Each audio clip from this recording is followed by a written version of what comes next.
Our lead story tonight, India has successfully carried out a night test, the latest in a series of tests on the Agni V missile. Now, this is a nuclear intercontinental ballistic missile. Why exactly is it so important?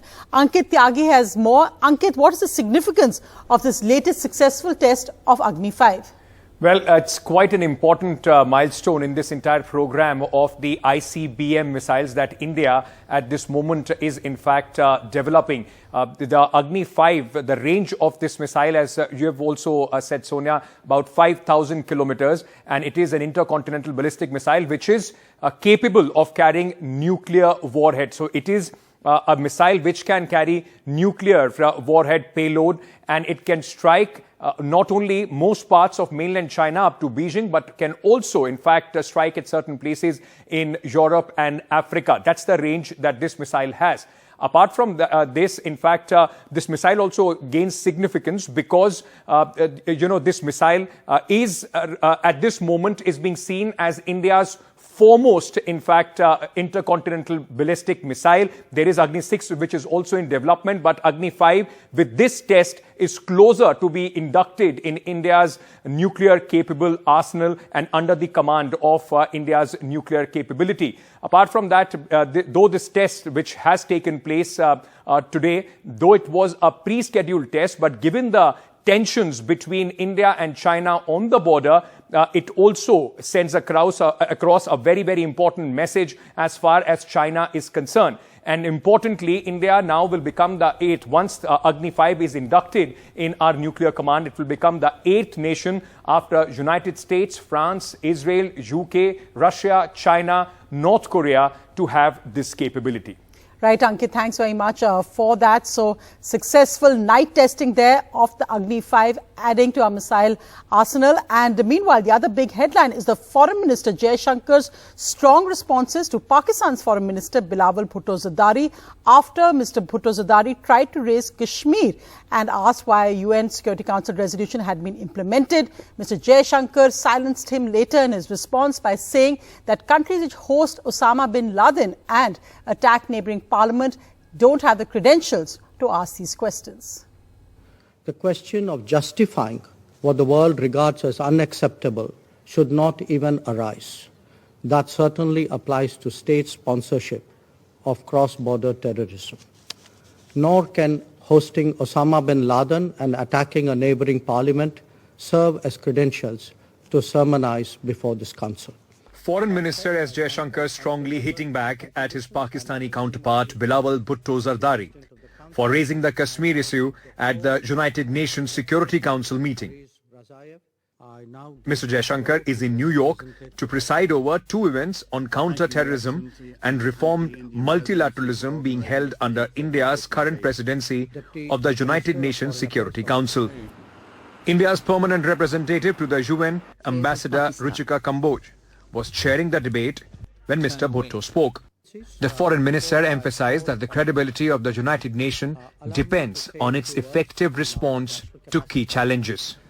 We are obviously focused today on the urgency of reforming multilateralism. We will naturally have our particular views, but there is an ongoing convergence, at least, that this cannot be delayed any further. If we want to see the success of multilateral institutions, the success of multilateralism, the success of this very council, then surely you can aid in this process and allow for the implementation of UN Security Council resolutions when it comes to the question of Kashmir. Prove that multilateralism can succeed. Prove that the United Nations Security Council, under your worthy presidency, can succeed and deliver peace in our region. Mr. Jaishankar's comments came as the United Kingdom and France, both veto-wielding United Nations Security Council members, reiterated their support for a permanent seat for India. However, that seemed to have irked Pakistan, with Mr. Zardari saying adding new permanent members to the United Nations Security Council will only add to the paralysis of its working. Paralysis of the Security Council. An argument most, barring China, simply don't buy. Bureau Report, NDTV. Moving to our other big headline focus, the tragic Hooch tragedy in Bihar, where 40 people have now died in one of the country's worst tragedies of drinking of toxic liquor. However, the Bihar Chief Minister today said there was no question of giving compensation to the families of those killed, saying that they made the choice to drink poisonous liquor. 40 people dead in Bihar after drinking spurious illicit liquor. And in the Vidhan Sabha, a political storm on the issue. BJP MLAs protested and raised slogans against the Chief Minister. The state government has completely turned its blind eye towards the subject. They say it's our policy, we don't care, people die at other places as well. And adding to the political storm, Chief Minister Nitish Kumar's controversial statement, if you drink toxic liquor, you will die. लोगों को सचेत रहना चाहिए. यहाँ तो शराबबंदी है, तो कुछ गड़बड़ तो बेचेगा ही, तो लोगों की मौत हो जाती है. जो शराब पिएगा वो तो मरेगा ही, ये तो उदाहरण ही सामने है. But that's little consolation to families of the dead. एक घर से तीन को आदमी किसका डेथ हुआ आपके घर में? दो भाई का, इनका भतीजा का भाई, एगो चाचा लगी है, एगो चाचा के लड़ी का गई. तीनों ही परिवार के सदस्य हैं. आप इनकी कौन है? बेटी. 47 people are admitted in hospital, some of them in danger of losing their eyesight. Clearly, the danger is not over as drinking spurious liquor can cause organ failure and lead to permanent blindness.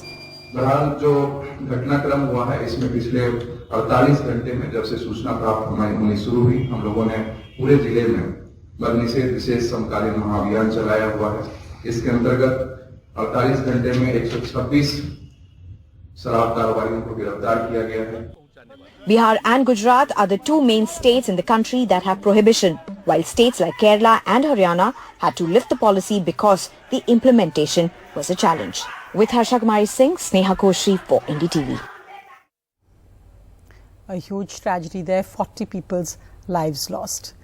In Parliament today, the Law Minister Kiren Rijiju, when asked on why there was such a huge backlog of cases, said it was because of the vacancies in judiciary, and once again said this is because the government has a limited role in the appointment of judges, which is against the spirit of the Constitution. This despite the fact that the Supreme Court had a few weeks ago made the point that those in responsible positions shouldn't question the current system. Appointment को लेकर के जब तक हम नए व्यवस्था खड़ा नहीं करेंगे तब तक जजेस का वैकेंसी का इशू, अपॉइंटमेंट का सवाल उठते रहेगा. Well, the other big headline, it's Mission Karnataka as the BJP gets ready for elections in this crucial state next year. So today, BJP President JP Nadda was in Karnataka inaugurating BJP Bhavans, addressing a rally. But some controversy over why Karnataka strongman Yediyurappa was initially left out of a key ceremony. With just 5 months to elections, BJP Chief JP Nadda today inaugurated 10 new bhavans in Karnataka, addressing the crowd after inaugurating the offices. मुझे खुशी है कि 296 कार्यालय बन करके तैयार हो गए. Attacking the opposition Congress, but the party leadership insisted there's no factionalism within its own ranks. Just ahead of the BJP chief's arrival to the state, news of rift between Bommai and Yediyurappa grabbed eyeballs. But Bommai ruled out difference between him and his mentor. ಅದು ಶುದ್ಧ ಸುಳ್ಳು. ಸರ್ವೋಚ್ಚ ನಾಯಕರಿದ್ದಾರೆ, ಅವರನ್ನ ಮುಂದಿಟ್ಟುಕೊಂಡೇ ಎಲ್ಲ ಕೆಲಸ ಕಾರ್ಯಕ್ರಮ ಎಲ್ಲವನ್ನು ನಾವು ಮಾಡ್ತಿದ್ದೇವೆ. ಅವರ ಆಶೀರ್ವಾದ ನಮಗಿದೆ. ಈಗಾಗಲೇ ಬಂದಿದ್ದಾರೆ, ನಡ್ಡಾಜಿ ಅವರ ಕಾರ್ಯಕ್ರಮ ಭಾಗವಹಿಸ್ತಾ ಇದ್ದಾರೆ. However, BS Yediyurappa's office confirmed to NDTV that he was not invited initially and that his name was added to the guest list in the last minute. That is not correct. Everybody is giving respect. Mr. Yediyurappa, when he was faced with tough questions on being neglected by the party, he quipped that they are simply controversies. ಕಷ್ಟಪಟ್ಟು ಪಕ್ಷವನ್ನು ಕಟ್ತಾ ಇದ್ದಾರೆ. ಇವತ್ತು ನಡ್ಡಾಜಿ ಅವರು ಕಾರ್ಯಾಲಯದ ಉದ್ಘಾಟನೆಗೆ ಬರ್ತಾ ಇರುವಂತದ್ದು ಒಂದು ವಿಶೇಷವಾದಂತ ಸಂದರ್ಭ. ಆ ಕಾರ್ಯಕ್ರಮದಲ್ಲಿ ಭಾಗವಹಿಸೋದಕ್ಕೆ ನಾವೆಲ್ಲ ಬಂದಿದ್ದೀವಿ. ಕಷ್ಟಪಟ್ಟು ಬೆಳೆಸಿ ಕಟ್ಟಿರುವಂತ ವ್ಯಕ್ತಿಗಳಲ್ಲಿ ನಾನು ಒಬ್ಬ ಪ್ರಮುಖ ಅನ್ನೋದು ಎಲ್ರಿಗೂ ಗೊತ್ತಿರುವಂತ ಸಂಗತಿ. ಇಂಥ ಒಂದು ಸಂದರ್ಭದಲ್ಲಿ ಯಾರಾದರೂ ನನ್ನನ್ನು ನೆಗ್ಲೆಕ್ಟ್ ಮಾಡ್ತಾ ಇದ್ದಾರೆ, ಈ ಥರ ಮಾತುಗಳು ಹೇಳುವಂಥದ್ದು ಅದಕ್ಕೆ ಅರ್ಥ ಇಲ್ಲದೆ ಇರುವಂಥದ್ದು. ಆ ಥರ ಯಾವುದೇ ಪ್ರಸಂಗ ಇಲ್ಲ. ನಾವೆಲ್ಲ ಒಟ್ಟಾಗಿದ್ದೇವೆ, ಒಗ್ಗಟ್ಟಾಗಿದ್ದೇವೆ, ಒಂದಾಗಿದ್ದೇವೆ. ನಮ್ಮ ಒಂದೇ ಒಂದು ಏಕೈಕ ಗುರಿ ಬರುವಂತ ದಿವಸಗಳಲ್ಲಿ ಬಿಜೆಪಿಯನ್ನು ಅಧಿಕಾರಕ್ಕೆ ತರುವುದು. ಕಾಂಗ್ರೆಸ್ के नेता राहुल गांधी कर्नाटक में Mr. Nadda took swipes at the Congress for dividing communities, slamming Congress leader Rahul Gandhi, whose Bharat Jodo Yatra spent more than 3 weeks in the election-bound state. मैंने कहा ये भारत जोड़ो यात्रा नहीं है, ये भारत तोड़ो यात्रा है और ये प्रायश्चित यात्रा है, क्योंकि इनके पूर्वजों ने भारत को तोड़ने में कोई कसर नहीं छोड़ी. In Bengaluru, Shrija for NDTV. So as JP Nadda attacked the Bharat Jodo Yatra, Rahul Gandhi, who's currently in Rajasthan on that yatra, said it's time for the Congress to go beyond the work of Indira and Rajiv Gandhi and to focus on what work the Congress will now do in the future for people. अब दूसरी बात मैं मेरे Congress party के जो मित्र हैं उनसे थोड़ी कड़ी बात कहना चाहता हूं. देखिए, जो राजीव गांधी जी ने किया, इंदिरा गांधी जी ने किया, वो शहीद हुए, उन्होंने जो करना था किया और अच्छा किया. मगर कांग्रेस पार्टी को हर मीटिंग में ये दोहराना नहीं चाहिए. वो अच्छा है, मगर हमें ये बोलना चाहिए कि हम जनता के लिए क्या करने जा रहे हैं, ये ज्यादा जरूरी है. Meanwhile, Rahul Gandhi also had a conversation with Raghuram Rajan, the ex-governor of the Reserve Bank of India, who joined him on the Bharat Jodo Yatra yesterday. In this, Mr. Rajan has said that he thinks India will be lucky to get 5% GDP next year. This is much lower than the predictions currently being given by the Reserve Bank of India and international agencies like the World Bank and the IMF. So what is your view about what's going on economically in India, in the world? Yeah. We were just discussing, the United States and China. So the next year is going to be more difficult than this one. Of course, this one had lots of difficulties with the war and all that. But because growth is going to slow in the world more generally, people are raising interest rates, that brings down growth. India is also going to be hit. Indian interest rates have also gone up, but Indian exports have been slowing quite a bit. And India's inflation problem is more a commodity inflation problem, vegetable inflation problem, and that is also going to be negative for growth. So I think that we would be lucky if we do 5% next year. And at the markets, as the risk sentiment sours, markets are tanking. The Sensex slid by 878 points today. The Nifty also down by 245 points today. This as all sectors ended in the red, with the US Fed commentary on more rate hikes disappointing investors. Also, a rise in COVID cases in China continues to spark worry. The rupee also weakened by 31 paise today. And the Kolkata Film Festival is creating all sorts of headlines as Shah Rukh Khan, who was one of the chief guests here today, took this opportunity to silence all Besharam critics with his strong words, stressing that despite all the negativity, and he said that's actually what sells social media, despite all the negativity, he's staying positive.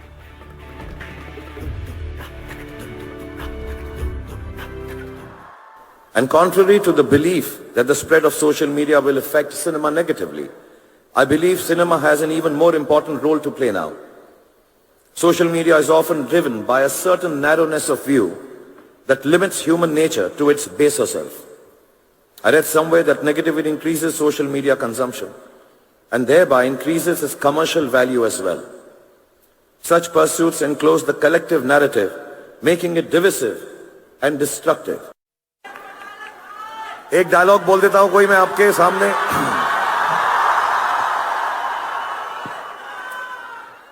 अपनी कुर्सी की पेटी बांध लीजिए, मौसम बिगड़ने वाला है